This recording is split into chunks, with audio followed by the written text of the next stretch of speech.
Selamat malam pemirsa, mari kita menjauh sejenak dari hiruk-pikuk politik, menjauh dari bermacam polemik.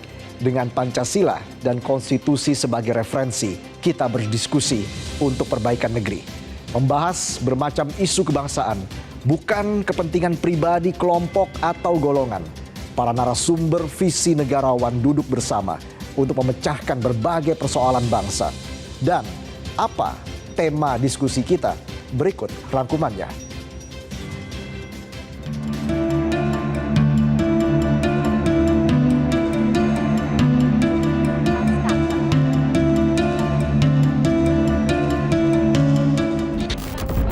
Murah di ucapan, mahal di timbangan. Itulah peribahasa lama yang seakan memotret perilaku politisi negeri kita. Berbagai jurus dilancarkan para kandidat demi meraup dukungan rakyat. Salah satu jurus kampanye paling digemari adalah menebar janji. Toh, para politisi memahami, janji-janji itu hanya wajib dipenuhi bila memenangi kompetisi. Usai hiruk-pikuk pesta demokrasi, saatnya menguji komitmen para politisi. Benarkah semua janji kampanye akan dipenuhi?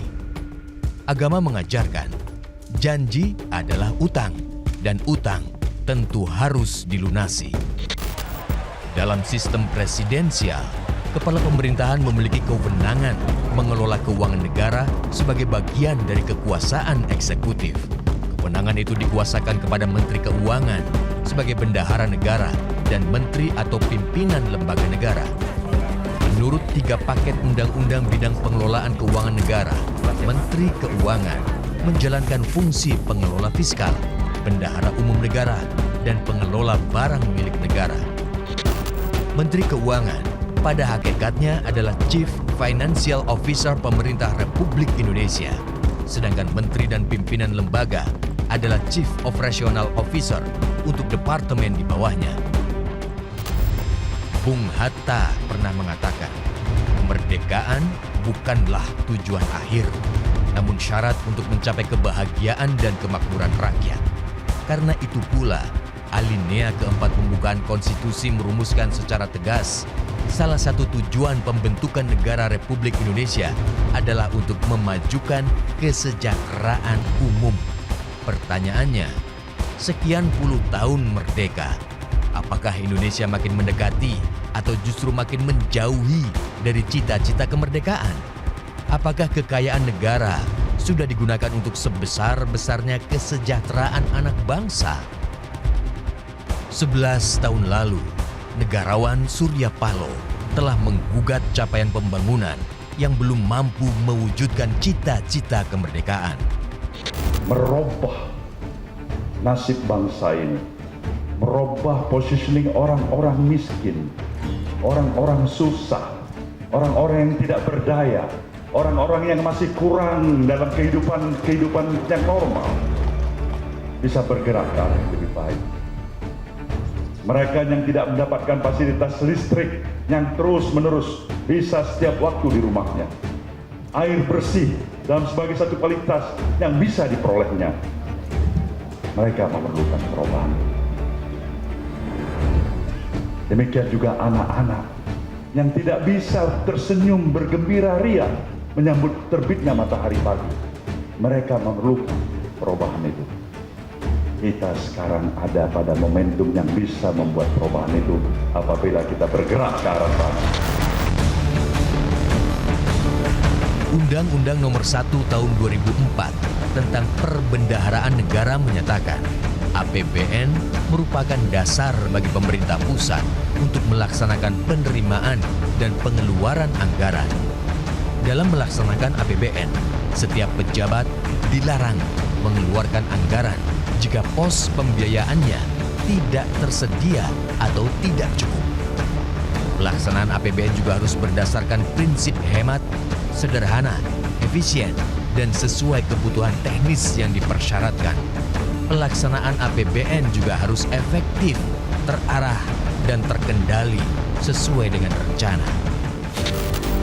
Dengan konsep melanjutkan, pemerintah baru tidak hanya terbebani komitmen terhadap janji-janji kampanye.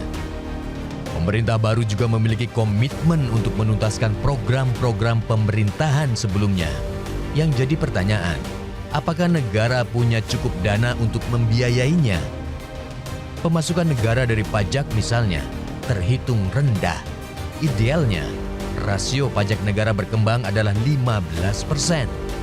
Sementara pada 2 periode pemerintahan saat ini, rasio pajak tidak pernah mencapai 11%. Jangan sampai pengelolaan anggaran negara kita besar pasak daripada tiang dan akhirnya gali lubang tutup lubang.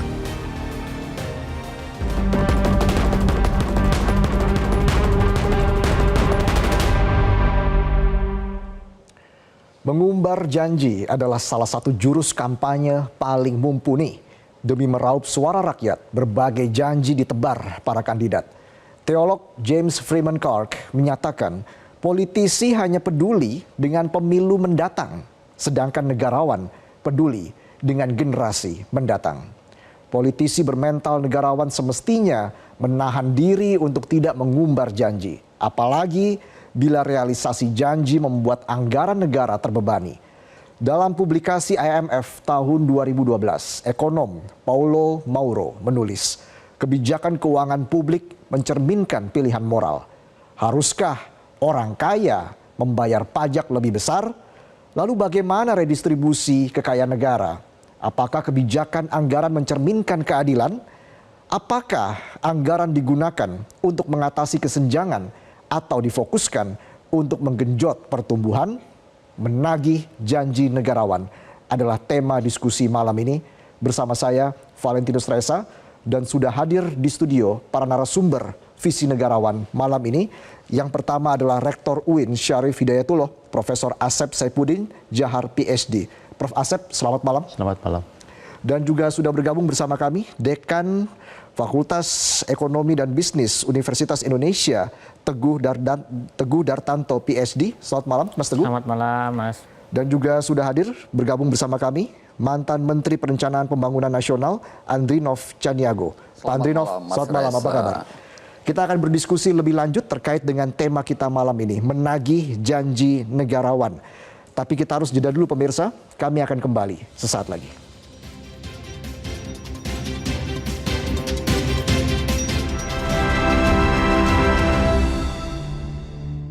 Selamat ulang. Pemirsa, Undang-Undang Nomor 1 Tahun 2004 tentang Perbendaharaan Negara menyatakan APBN merupakan dasar bagi pemerintah pusat untuk melaksanakan penerimaan dan pengeluaran anggaran. Dalam melaksanakan APBN, setiap pejabat dilarang mengeluarkan anggaran jika pos pembiayaannya tidak tersedia atau tidak cukup. Kita akan langsung membahasnya di sini. Saya langsung ke Mas Teguh. Mas Teguh, kalau kita bicara terkait dengan ruang fiskal, ini kan selalu jadi sorotan ya di setiap transisi pemerintahan. Hasilnya, kalau Anda lihat ini sebenarnya, apakah kalau Anda pantau ya sejauh ini, bagaimana landscape sebenarnya pengelolaan anggaran negara menjelang pergantian pemerintahan tahun ini?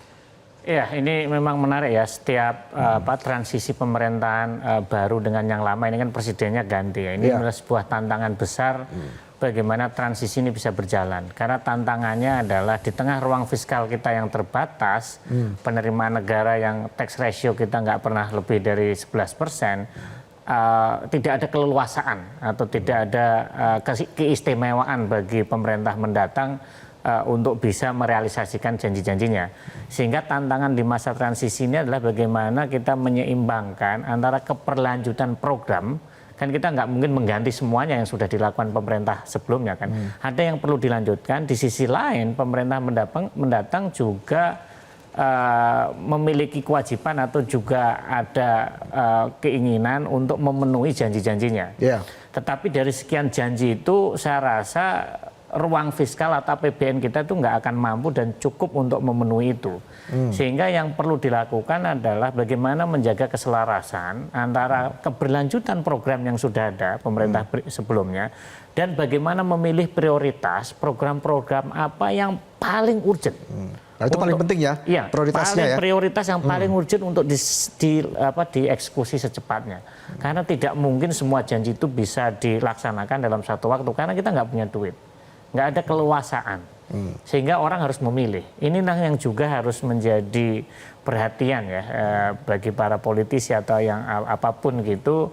Janji itu mudah diucapkan, tapi realisasi ini berat untuk dilaksanakan karena kita punya keterbatasan. Lebih banyak tidak terpenuhi jangan-jangan janji ini. Iya, ini yang saya khawatir juga gitu. Makanya prioritas itu perlu dilakukan benar-benar mana yang menjadi urgent dan penting dan punya dampak besar dan langsung ke masyarakat. Baik, Pak Andrinov, dari berbagai program dan juga proyek dalam RPJM dan juga RPJP, sebenarnya mana yang layak menjadi prioritas dan tidak?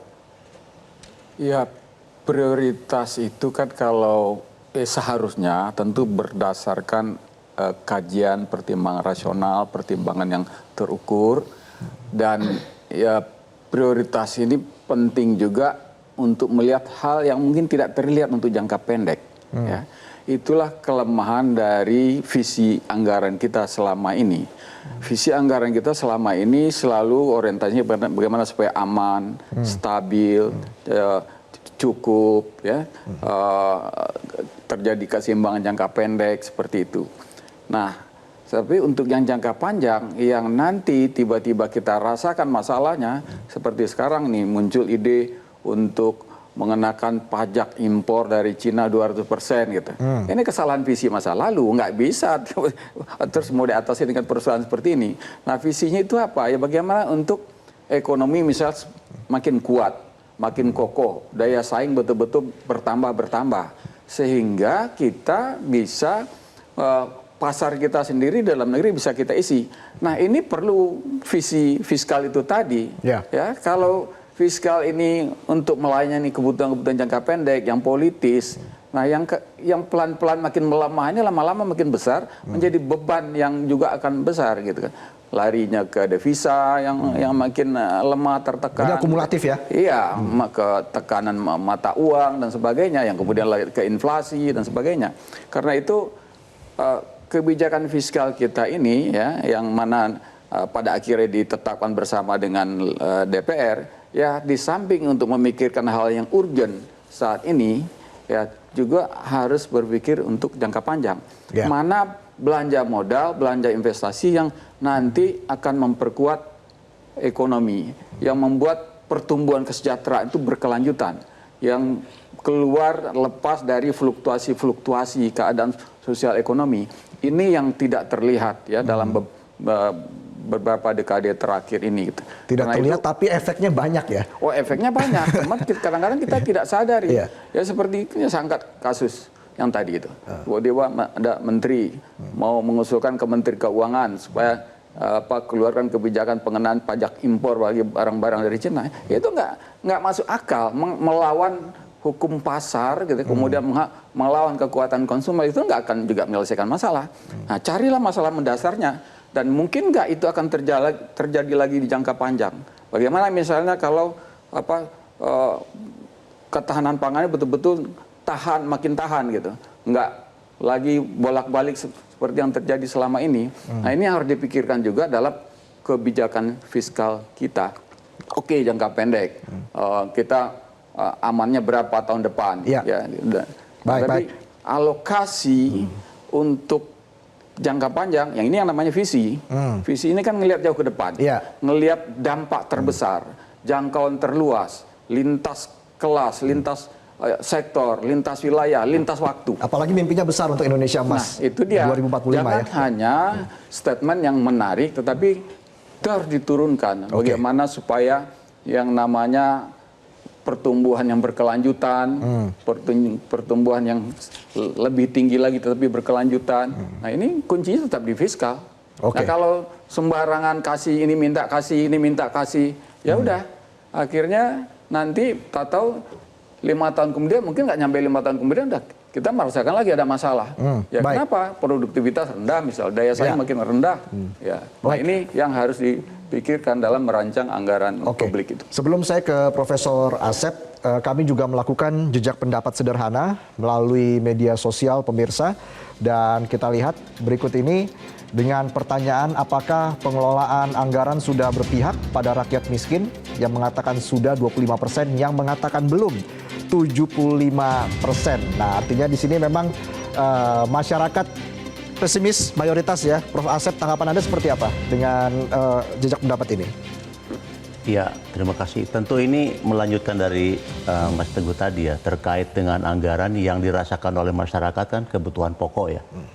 Misalnya kita melihat bahwa yang paling banyak di masyarakat itu kelas ya rendah, para petani misalnya, dan juga para masyarakat yang untuk akses ke pendidikan misalnya.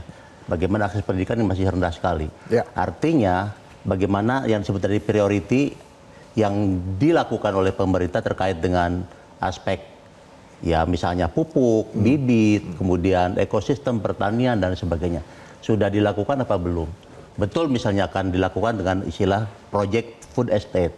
Apakah ini sudah dilakukan atau dirancang dengan secara baik? Bagaimana skala besar yang tadi disampaikan untuk visinya seperti apa? Visi jangka panjang. Ya, apakah ini hanya ad hoc atau memang dilakukan secara ekosistem? Belum lagi di aspek peternakan dan juga perkebunan dan lain sebagainya. Dan yang kalau kita lihat disebut masyarakat miskin adalah dalam konteks misalnya tentang kesehatan, Ya. juga pendidikan. Nah ini juga yang kita harus awasi, harus kita waspadai bagaimana konteks pendidikan ini sendiri yang dalam konteks Indonesia punya daya saing atau tidak. Nah ini tentu yang ketika kita menyebut miskin berarti kita tidak atau belum punya SDM yang memadai, kompetitif di tingkat ASEAN misalnya, jangan jauh Asia, atau di Indonesia juga bagaimana tentang SDM, kualitas SDM. Tapi Prof. Asep, Anda kerap menyatakan dukungan begitu ya kepada pencapaian target-target SDG ya. Apakah kebijakan anggarannya sudah mencerminkan keberpihakan pada pemberdayaan ekonomi lemah? Kalau dilihat dari ini tentu ada hal-hal yang harus diusahakan ya. Masih rendah sekali perhatian kepada masyarakat miskin. Terutama bagaimana kepedulian itu, coba kita lihat sekarang.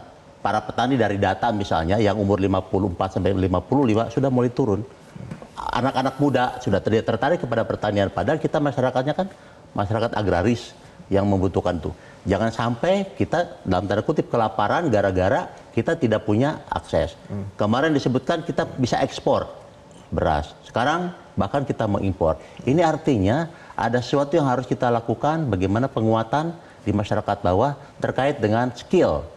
Nah, saya lihat nampaknya anggaran-anggaran lebih kepada teknis ya, bukan kepada hal yang substantif.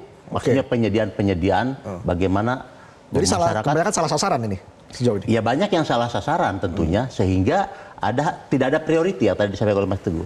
Prioritas apa sebenarnya? Sehingga ada evaluasi. Sebenarnya dalam konteks anggaran untuk masyarakat miskin ada evaluasi secara kontinu atau tidak. Misalnya dalam 5 tahun, kemudian 5 tahun berikutnya.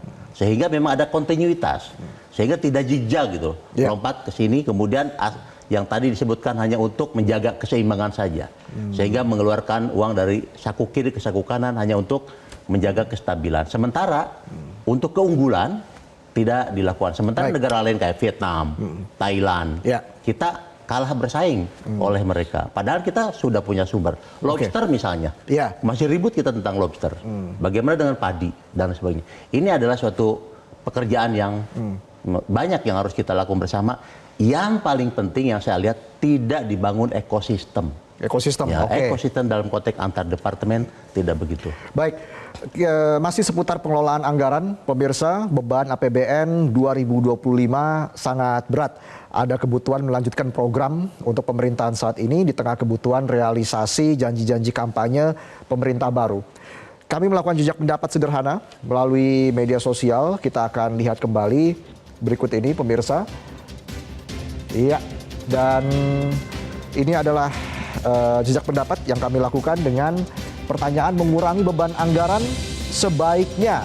Nah, ini yang menjawab paling banyak 58%. Sebaiknya membatalkan atau menunda program pembangunan tertentu.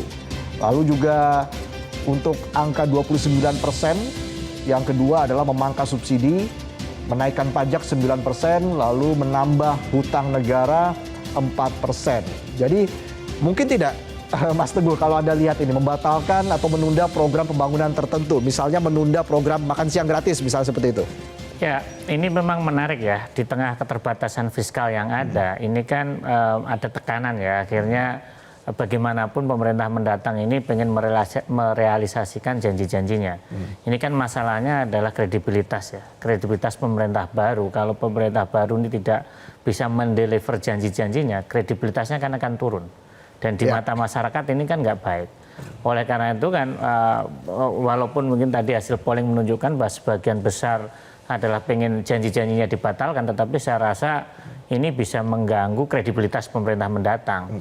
Yang menurut saya mungkin bukan dibatalkan. Tapi demi visi jangka panjang? Iya, kalau artinya kan kita juga visi jangka panjang itu oke. Dalam satu sisi memang kita harus berpikir jangka panjang. Tetapi dalam konteks jangka pendek, kalau kredibilitas turun, pemerintah mendatang ini bahaya juga bagi perekonomian pada jangka panjang. Oleh karena itu menurut saya yang tadi memang bukan dibatalkan tetapi dicari prioritas mana gitu. Misalnya program makan siang gratis. Itu kan biayanya besar sekali. Hitung-hitungan saya itu kalau dengan sesuai janji itu 450 triliun. Tetapi kalau kita mau prioritas misalnya daerah 3T atau daerah dengan stunting yang paling tinggi aja misalnya 5 stunting tertinggi itu sebenarnya nggak banyak membebani anggaran gitu karena kan stunting 3T atau daerah 3T atau stunting kan di luar Jawa penduduknya nggak begitu besar.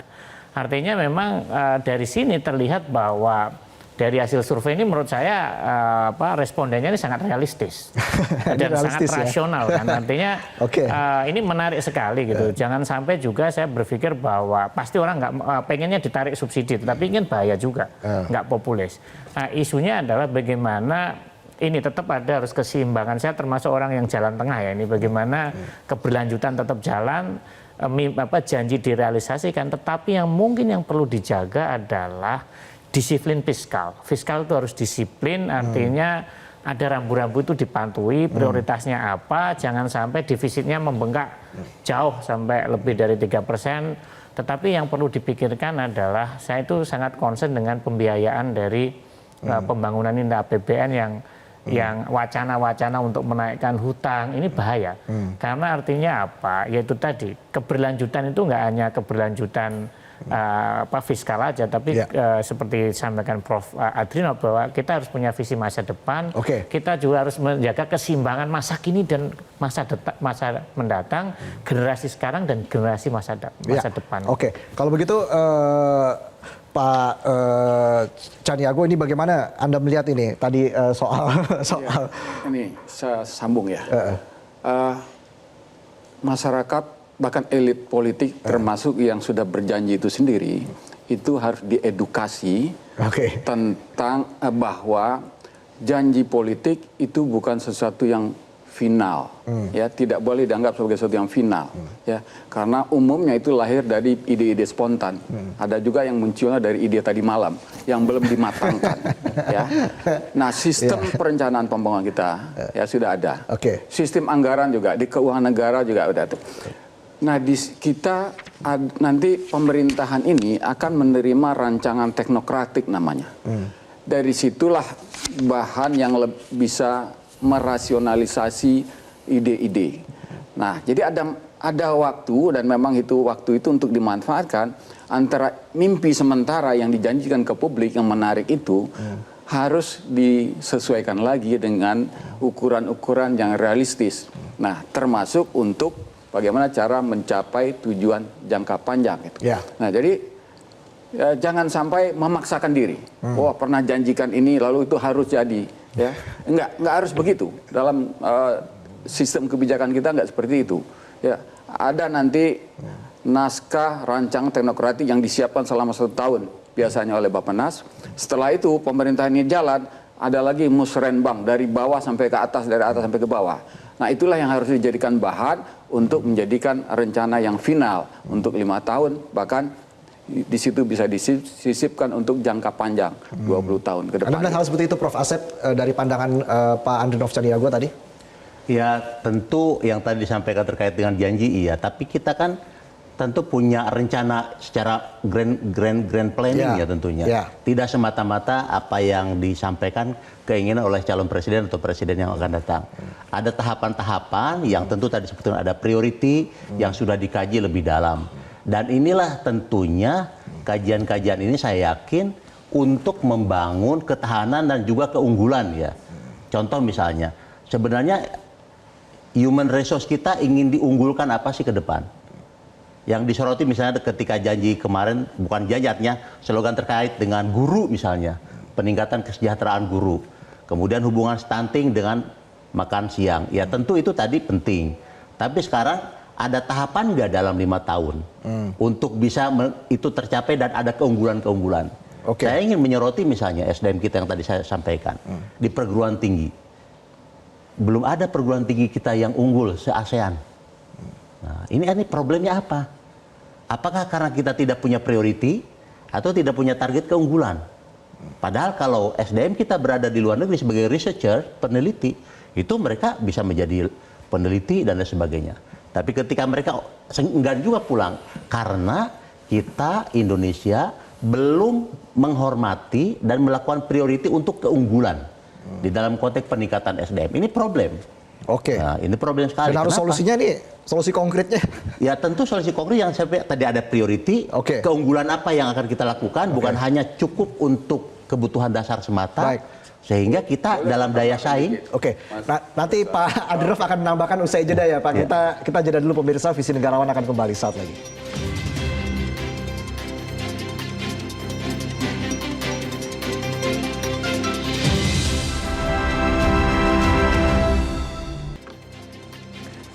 Pemirsa, salah urus keuangan negara mengakibatkan penderitaan rakyat jelata. Menjelang alih kuasa, kita mendengar bermacam wacana seperti pemotongan subsidi BBM, LPG dan listrik, meningkatkan rasio utang terhadap PDB dan sebagainya. Menjelang pembahasan akhir RAPBN 2025, muncul titipan tambahan anggaran belanja 600 triliun rupiah dari sejumlah kementerian dan lembaga. Itu di luar anggaran belanja program prioritas yang disiapkan Menteri Keuangan sebesar 1.900 triliun rupiah. Peruntukannya adalah untuk infrastruktur, pendidikan, kesehatan, dan perlindungan sosial. Apakah postur APBN 2025 memberi optimisme keberpihakan terhadap rakyat kecil? Sebelum kita membahas itu tadi Pak Andrinov sepertinya ingin menambahkan apa yang dikatakan oleh Prof. Asep. Dan bisa nyambung dengan info terakhir ini ya. Jadi kalau permintaan agregat itu adalah hanya kumpulan dari permintaan-permintaan sektoral, parsial, itu makin jauh dari visi. Kalau visi bernegara itu harus jelas terintegrasi semuanya gitu ya. Bukan untuk memenuhi, melayani nafsu anggaran masing-masing kementerian, lembaga atau sektor gitu. Nah karena itu yang tadinya janji waktu kampanye harus dijadikan visi, itu belum visi.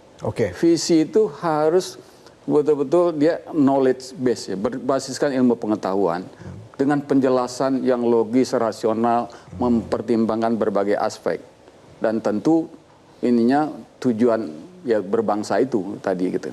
Nah kalau itu ya sudah dirumuskan ya nanti akan ketemu mana prioritas kita tahunan, 5 tahunan, 20 tahunan. Nah dari situlah misalnya semuanya menyadari, oh ya kami dapat segini cukup. Oh ini memang perlu ditambah. Tapi itu hasil cara pandang bernegara, berbangsa, bukan untuk memenuhi keinginan satu kementerian ini, lalu dia minta dia dekatin presiden karena merasa lebih dekat dari menteri yang lain gitu ya. Jadi Anda optimis tidak dengan postur APBN 2025 ini?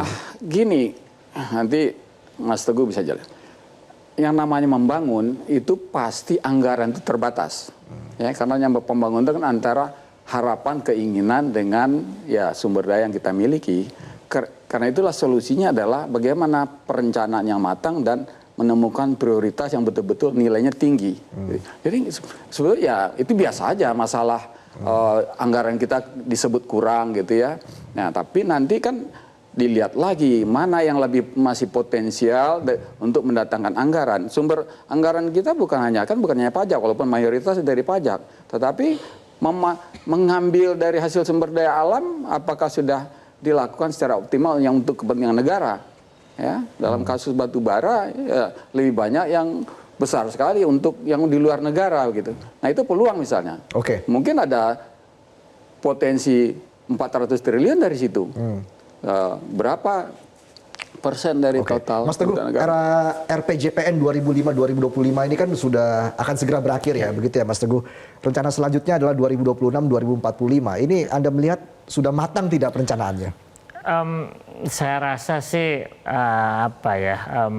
saya mengikuti itu ya masih belum matang sebagai sebuah visi besar jangka panjang ya. Artinya memang perlu itu tadi ya mencoba seluruh stakeholder coba dilibatkan bagaimana visi jangka panjang itu seperti apa. Karena ini kan 20 tahun, 25 tahun ke depan ini Indonesia mau seperti apa.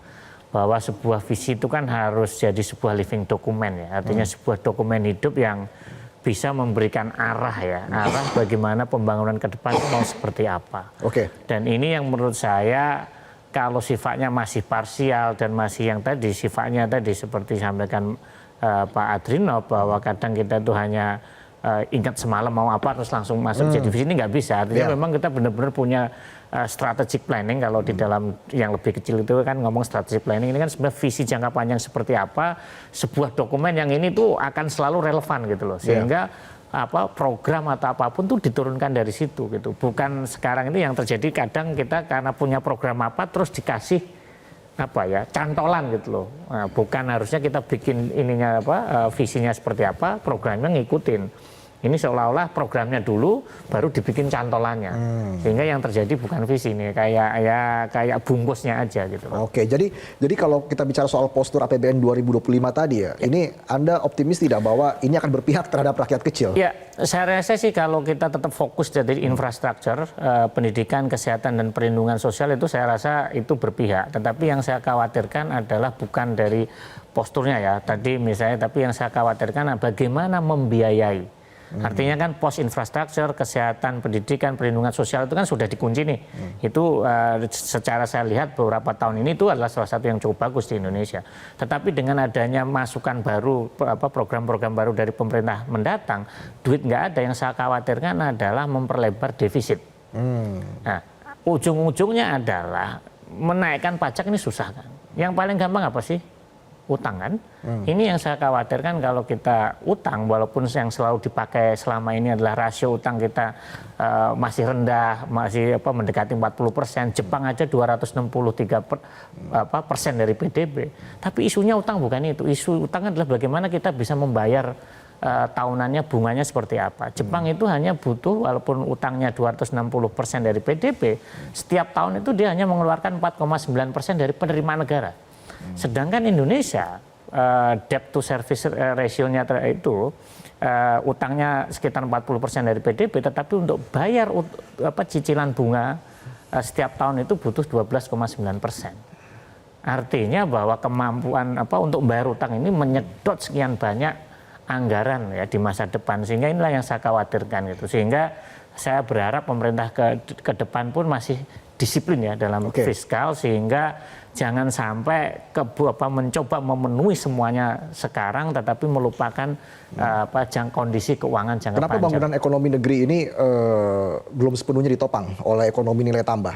Kalau kita lihat kan masih lebih mengandalkan jual beli komoditas seperti itu ya. Iya, karena ini itu kan sebenarnya yang paling cepat ya. Karena memang ekstraktif itu yang paling mudah, paling murah dan paling cepat itu walaupun merusak ya.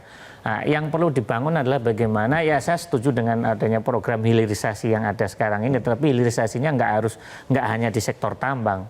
Karena sektor tambang itu yang banyak menikmati adalah tenaga terdidik dan juga pemodal kan. Bagaimana hilirisasi ini di sektor pertanian, industri manufaktur itu yang harus diperkuat, karena di sektor-sektor itulah tenaga kerja yang banyak menyerap tenaga kerja. Oke. Sehingga nilai tambahnya banyak dirasakan oleh tenaga kerja. Oke, jadi kalau menurut Prof. Asep ini apa yang harus diprioritaskan dalam pembangunan jangka panjang? Tadi disampaikan terkait dengan keterbatasan anggaran. Ya. Dan keterbatasan anggaran yang tadi disebut ada ego sektoral departemen kemudian mengajukan.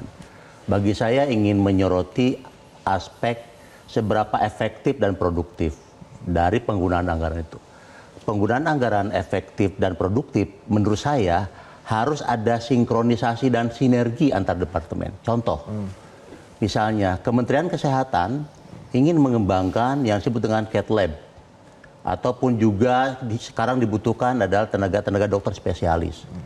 Tapi di dalam konteks cath lab itu kan juga berhubungan dengan Departemen Perindustrian, Kementerian Keuangan. Ya. Pertanyaannya, itu ada sinergi baik atau tidak? Sehingga tidak ada suatu saling atau tumpang tindih. Sehingga misalnya kalau impor bebas pajak, tapi kalau dia membuat katanya terbebani oleh pajak. Artinya tidak ada kekuatan ataupun juga ruang ekosistem untuk penguatan ini. Ini yang terjadi kelemahan kita, dan banyak di departemen dalam konteks penggunaan keuangan. Kalau saya lihat dalam konteks anggaran lebih digunakan kepada teknikal, seremonial, bukan kepada output. Contoh misalnya terkait juga dengan workshop, kemudian naskah akademik, kemudian perjalanan dinas. Itu relatif sebenarnya bisa dilakukan di daerah, di suatu tempat. Artinya bisa kita melakukan efisiensi. Nah, seberapa produktif? Nah, ini tidak ada evaluasi tidak. Karena apa?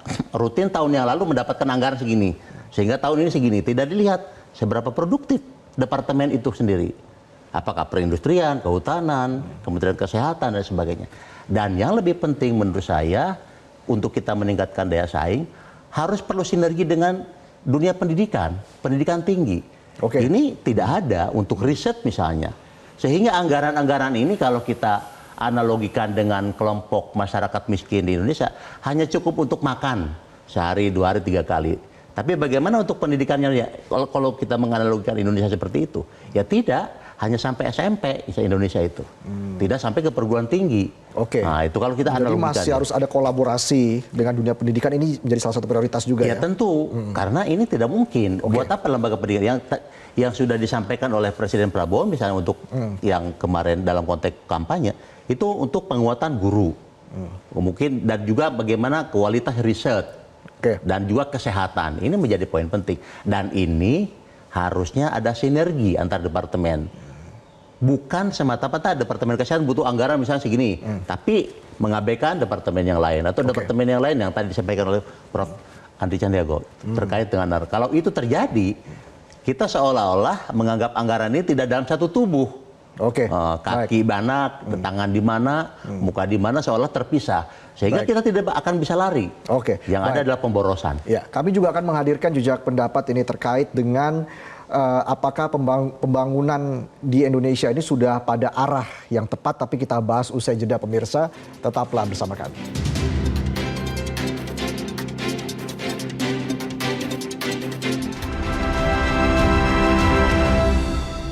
Pemirsa, terima kasih Anda masih bersama kami dalam Visi Negarawan. Kami juga masih melakukan jejak pendapat sederhana melalui media sosial. Kita lihat bersama pemirsa grafik yang berikut ini dengan pertanyaan, apakah arah pembangunan sudah tepat?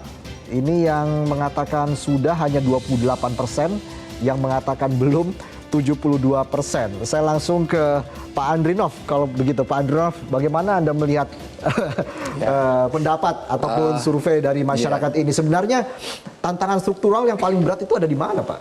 Itu kan berdasarkan apa yang dirasakan oleh masyarakat ya, atau yang jadi responden gitu ya. Tapi gini, saya untuk hal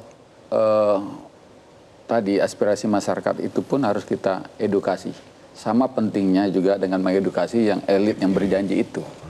Karena yang namanya visi itu kadang-kadang nggak bisa dipahami oleh masyarakat awam, mohon maaf. Karena itulah perlu kerja teknokratis yang serius, kemudian disosialisasikan, dijelaskan argumentasinya, reasoningnya kepada publik. Kenapa kita harus ke sini? Nah, selama ini justru karena hal itu diabaikan, akhirnya makin asik dengan yang pragmatis, yang jangka pendek, yang politis begitu. Nah, kita akhirnya makin menunda masalah besar kita. Kalau kita lihat sekilas ya, ini secara ekonomi ya tantangan kita. Kita itu punya peluang ya juga di pasar internasional. Tapi yang terjadi kan pasar kita makin dimasuki oleh pasar barang-barang, produk dan jasa dari luar juga. Pangsa pasar kita di luar negeri nggak naik lebih dari 1%. Pokoknya India itu dulu di bawah kita 0,6%, sekarang udah di atas 2%. Ya, Vietnam juga udah melampaui kita. Nah itu dengan cara apa? Dengan menaikkan daya saing, meningkatkan produktivitas yang betul-betul tadi berdasarkan nilai tambah itu. Nah inilah yang nanti memperkuat ekonomi kita, ekonomi masyarakat untuk jangka panjang. Karena apa? Uang kita gunakan untuk yang berproduktif, yang menghasilkan lebih banyak lagi. Tapi kalau sekarang kan, ya ada yang dapat uang, kelas menengah, lalu dibagi-bagi, tapi dipakai sebagian besar akhirnya untuk konsumsi. Ya, nah pertumbuhan ekonominya jadi ya secara real sebetulnya nggak tinggi-tinggi amat. Oke, baik. Kalau menurut Mas Teguh sendiri bagaimana Mas? Ini tantangan strukturalnya ada di mana kalau kita lihat dari jejak pendapat tadi sebenarnya yang pesimis ini cukup banyak. Iya, artinya memang ini antara ekspektasi masyarakat dengan apa yang dilakukan pemerintah ini kan ada gap ya. Walaupun mungkin juga di sini bisa jadi terjadi bahwa memang tadi responden juga perlu kita edukasi juga kan, dan mungkin juga pemerintah juga harus menyampaikan mengenai visinya itu yang lebih clear kan. Kita mau kemana sehingga ada kesesuaian antara ekspektasi masyarakat dan juga arah pembangunan kita. Itu yang pertama. Yang kedua sebenarnya isunya adalah problem struktural ekonomi saat ini itu kan sebenarnya ketidaksesuaian antara sebenarnya kenapa nggak banyak yang puas itu kan sebenarnya kalau dilihat kan angka pengangguran kita ini secara absolut kan sebenarnya tinggi. Walaupun secara presentasi kelihatannya rendah. Itu angka pengangguran. Tetapi kalau kita memasukkan angka setengah menganggur, itu angkanya jauh-jauh lebih besar dibandingkan pengangguran itu sendiri. Setengah menganggur itu sebenarnya bekerja sejam 2 jam seminggu itu dianggap udah bekerja gitu. Setengah menganggur kita itu hampir 11, sekian juta gitu. Artinya ekspektasi sebenarnya orang-orang ini bisa jadi menggambarkan kepuasan juga kan. Sebenarnya mereka berharap bisa mendapatkan pekerjaan yang permanen, bisa mendapatkan pekerjaan yang dengan gaji yang layak gitu loh. Artinya memang problem strukturalnya adalah struktur perekonomian ekonomi kita ini tidak sejalan dengan struktur tenaga kerja kita. Artinya ekonomi ini bergerak ke arah servis, jasa, bergerak ke arah industri-industri yang padat modal yang membutuhkan skill yang tinggi. Sedangkan tenaga kerja kita itu levelnya masih kelas SMP sama SMA yang nggak bisa mensupport perkembangan ekonomi.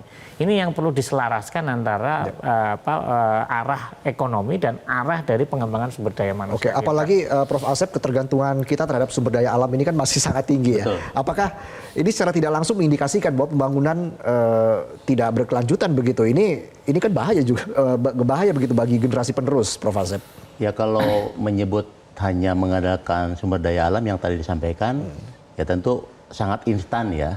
Sementara kebutuhan masyarakat kan makan, kemudian dia dengan makan dia harus bekerja, tapi halangannya dia kan skillnya rendah. Nah sehingga di dalam negeri saja dia tidak bisa bersaing, karena memang penyediaan SDM dari dana itu sendiri kurang memadai, apalagi untuk keluar. Ya. Nah ini akhirnya kan menjadi beban. Beban apa? Untuk memproduksi suatu usaha misalnya, sehingga pangsa pasar kerja tidak bisa dipenuhi. Hanya itu saja, kelompok itu saja, atau bahkan akhirnya kita mengundang jasa orang luar, mendatangkan, sehingga kita tidak punya daya saing. Inilah yang menjadi poin penting, sehingga yang disebut dengan pembangunan itu sendiri, pembangunan apa? Pembangunan fisik, psikis, atau mentality. Maka itulah yang saya katakan, education atau pendidikan ini adalah poin penting yang harus diperhatikan, karena bagaimana kita juga rendah daya saingnya. Oke. Apalagi yang tadi sampaikan bahwa pekerja kita baru SMP, SMA, sehingga mentalitinya juga sama. Akhirnya kalau pendidikan rendah, daya saing ataupun optimisme di dalam cara hidup juga beda. Nah ini juga harus kita perhatikan betul dalam konteks berapa tahun akan kita benahi peningkatan pendidikan ini. Dan prioritasnya juga harus jelas ini. Ya, tentu orientasi harus jelas. targetnya juga harus jelas. Artinya ada proporsi ini untuk kebutuhan industri berapa, untuk kebutuhan wilayah lain berapa, sehingga bisa dipenuhi. Baik. Pak Andrinov tadi menarik juga nih soal teknokratis tadi yang Anda singgung tadi, penyusunan arah pembangunan ini bukan hanya soal teknokratis, tapi ini kan sudah perkara politis juga. Jadi apakah kita sudah memiliki arah dan orientasi yang jelas agar targetnya tercapai dengan mungkin sekitar 3 bulan lagi pergantian presiden? Seperti apa Anda melihatnya? Kadang-kadang di awal masa pemerintahan itu arahnya cukup jelas, ya. Tapi setelah itu pelan-pelan berubah. Kenapa bisa begitu? Ya, karena yang lebih dominan kepentingan sektoral jangka pendek, kelembagaan, organisasi, instansi gitu. Nah itu yang tadinya dipikirkan untuk jangka panjang atau jangka menengah itu jadi terlupakan. Nah jadi kalau begitu apa caranya? Ya berpeganglah kepada apa yang sudah dirancang oleh para pemikir di pemerintahan, yang juga dapat masukan dari para pemikir dari luar pemerintahan, yang sudah betul-betul terkonsep ya dengan hitungan-hitungan yang terukur ya. Nah dengan begitu ya kita akan bisa mencapai kemajuan yang real ya, yang betul-betul jelas gitu. Nah kita kalau sekarang ini kan sebetulnya pertumbuhan ekonomi Indonesia itu secara real menurut saya nggak tinggi, rendah. Karena sebagian sumber pertumbuhan itu dari jual harta, ya berapa ribu triliun harta yang kita jual, sama aja dengan kita punya rekening di satu tabungan gitu ya. Jumlah nilai rekening kita nambah karena kita jual emas di itu, lalu masuk ke rekening, kita bilang ini kita tumbuh. Nah, kira-kira seperti itu negara kita ini sekarang ekonominya. Seperti itu gambarannya, Mas Teguh. Pertumbuhan ekonomi kita itu kalau dilihat secara kritis itu bukan hasil produktivitas dari. Jadi hasil tambal sulam. Ya, Bang, kita akui bahwa aktivitas ekonomi ini masih didominasi oleh ekstraktif ya. Artinya pertambangan, artinya itu sama seperti sampaikan Pak Adrino, bahwa itu kan seperti menjual dari hasil bumi kita tanpa melakukan nilai tambah yang luar biasa. Tapi sekarang pemerintah mencoba dengan adanya hilirisasi itu mencoba menaikkan nilai tambah di dalam perekonomian dari produk-produk atau hasil-hasil tambah, nggak hanya mengekspor tanah dan air, tetapi mencoba tanah dan air itu diproses di dalam negeri menjadi produk-produk hilirisasi seperti nikel batangan atau yang lain-lain dan industri lanjutannya. Kita akan terus melihat ya seperti apa, kita akan memantau, kita kawal seperti apa progres yang akan dilakukan oleh pemerintahan selanjutnya nih terkait dengan menentukan target dan juga orientasi yang jelas demi perekonomian kita yang kita harapkan bisa lebih maju lagi ke depan. Terima kasih Prof. Andrinov, Prof. Asep, terima kasih Mas Teguh dan juga Pak Andrinov sudah bergabung bersama kami dalam Visi Negarawan. Salam sehat dan selamat malam. Pemirsa, 3 bulan lagi penguasa akan berganti. Bila saat kampanye mengumbar janji, kini rakyat menunggu realisasi. Sementara komitmen melanjutkan tentu juga butuh banyak pendanaan. Belum lagi program dan proyek titipan saat koalisi parpol ijab kabul komitmen dukungan. Konstitusi mengamanatkan negara menguasai kekayaan alam untuk sebesar-besarnya kemakmuran rakyat. Konstitusi juga menugaskan negara untuk memelihara fakir miskin dan anak terlantar. Kita berharap anggaran negara tidak digunakan untuk memperkaya kelompok penguasa atau kepentingan politik semata, namun untuk meningkatkan kesejahteraan rakyat jelata. Semoga. Saya Valentinus Reza undur diri. Terima kasih atas perhatian Anda. Sampai jumpa.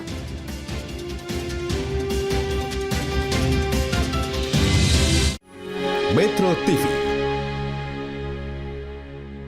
Jelajahi cara baru mendapatkan informasi. Download Metro TV Extend sekarang.